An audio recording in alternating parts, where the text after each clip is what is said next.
और रूस के बीच चल रही जंग में कई भारतीय फंसे हुए हैं। भारतीयों की हालत बिल्कुल उसी तरह हो गई है जैसे दो चक्कियों के बीच में गेहूं होता है। जहां उनका कोई लेना देना नहीं, वहां भी उनकी जान खतरे में है। इन्हीं भारतीय छात्रों में शाहजहांपुर के डॉक्टर मजीद की बेटी इत्तेशाम उर्फ जिया है। जिया 2019 से यूक्रेन के विनिसिया शहर में रहकर MBBS की पढ़ाई कर रही थी। अचानक रूस और यूक्रेन के बीच छिड़ी जंग के दौरान अब भारतीयों को वतन वापसी यानी भारत वापसी के लिए काफी जद्दोजहद करनी पड़ रही है। विनिसिया में फंसी जिया के माता पिता डॉक्टर मजीद ने भारत के प्रधानमंत्री नरेंद्र मोदी से अपनी बेटी की वतन वापसी के लिए गुहार लगाई है।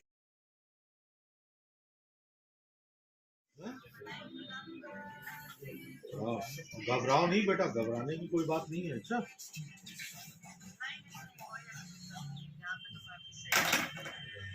सामान वगैरह ले लिया सब? अच्छा, वो जो की बच्चे गए थे वो आ गए नहीं आ गए?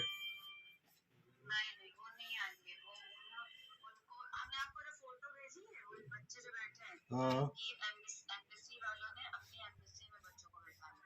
अच्छा अच्छा अच्छा। तो क्या उनको कल कोई फ्लाइट कोई देंगे कल?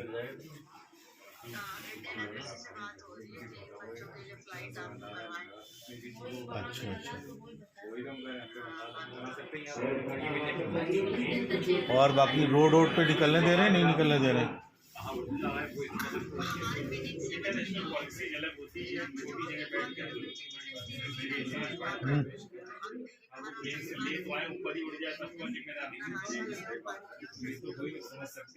हॉस्टल के अंदर ही रहो।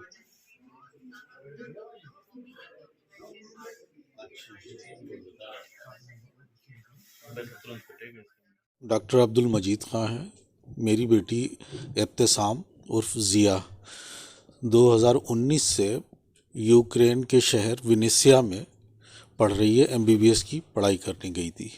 आज उसका अभी 3rd ईयर चल रहा है और हमारी रोज़ उससे बात होती है। ये जो हालात आजकल चल रहे हैं इस पे भी बात होती थी और लग रहा था कि सब सामान्य हो जाएंगे। रात भी हमारी बात हुई और सब कुछ ठीक था, लेकिन सुबह उठते उठते जब न्यूज़ देखी तो पता चला कि रूस ने उस पर हमला कर दिया। तो उस समय से हम लोग बड़े परेशान हैं और चाह रहे थे कि हम बच्चों को अपने, अगर हालात ऐसे हो रहे हैं तो बुला लेंगे, लेकिन इतने ख़राब हालात नहीं समझ रहे थे कि अचानक हमला हो जाएगा। कल जब सुबह देखा कि हमला हो रहा है, अब बच्चों से जब बात की तो बच्चे वहाँ पे परेशान हैं। जो एक यहाँ से एयर इंडिया का प्लेन जा रहा था वो रास्ते से वापस आ गया। कुछ बच्चे कीव में फंस गए और कुछ बच्चे वहाँ पे फंसे हुए हैं। उनको रहने में वहाँ पे जहाँ बच्ची हमारी है वहाँ कोई दिक्कत नहीं हो रही है, लेकिन जब से ये रेड अलर्ट हुआ है वहाँ पे, तब से वहाँ पे सारे लोग परेशान हैं। पानी के लिए लाइन लगी है, सामान ख़रीदने के लिए लाइन लगी हुई है, ATM के लिए लाइन लगी हुई है, पानी ख़त्म हो गया है बता रही है। और शाहजहांपुर के यहाँ से 10-12 लोग हैं और आसपास से जैसे तिलहर है और 1-2 जगहों से भी लोग हैं। वहाँ से कुछ बच्चे आगे, एक आध बच्चा आ गया है और कुछ बच्चों के टिकट हो गए थे जो आने वाले थे। भारत के प्रधानमंत्री मोदी से क्या अपील है? मैं उनसे यही अपील करूंगा कि हमारे भारतीय प्रधानमंत्री नरेंद्र मोदी जी हमारे जितने भी हमारे बच्चे या हमारे भारत के जितने बच्चे वहाँ पे फंसे हुए हैं उनको रेस्क्यू करके और हम तक पहुँचाएँ हर तरीके से। और मैं यही उम्मीद करता हूँ कि हमारे प्राइम मिनिस्टर जल्द से जल्द हम लोगों के बच्चों को हम तक पहुँचवाएंगे और मेरी यही उनसे कामना है, गुजारिश है कि वो हमारे बच्चों को हम तक पहुँचाएँ और उनको कोई समस्या ना हो। मेरा नाम शाकरा बेगम है।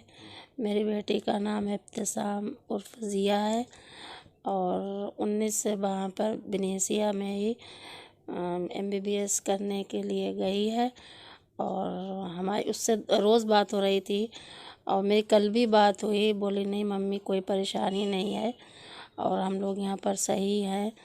और अचानक जो सुबह जो है TV खोली तो उसमें रूस ने हवाई अड्डे पर अटैक कर दिया और मेरी लड़की से बात हुई। मेरी लड़की बोली आनन फानन बिगुल बजा और मैं जो है इत्तेफाक गई। वहाँ सामान में भीड़ लगी थी मम्मी, पानी में भी लाइन लगी हुई है, एटीएम भी नहीं चल रहा और कुछ ही देर के बाद जो है नेटवर्क भी बंद हो जाएंगे, बात भी नहीं हो पाएगी। और जो यूक्रेन में इस समय लड़ाई चल रही है, आपकी बेटी वहाँ फंसी है, आप माँ हैं, कितनी परेशानी हो रही हम बहुत परेशान हैं और मेरा बिल्कुल दिल भी बैठा जाता है। और हम जब डॉक्टर से कहते टीवी खोलो और हम देखेंगे, तो हम खबरें देख रहे बराबर। है? अच्छा, देश के मोदी जी से कोई अपील है, कुछ कहना चाहिए? हाँ, प्रधानमंत्री जी से अपील है कि मेरे बच्चे और मेरे और भी जो भी बच्चे फंसे हैं वहाँ पर, और जैसे अफ़गानिस्तान से सब बच्चे निकाले ऐसे ही वहाँ से भी निकालिए और हर एक माँ बाप तक बच्चे पहुँचाने की कोशिश।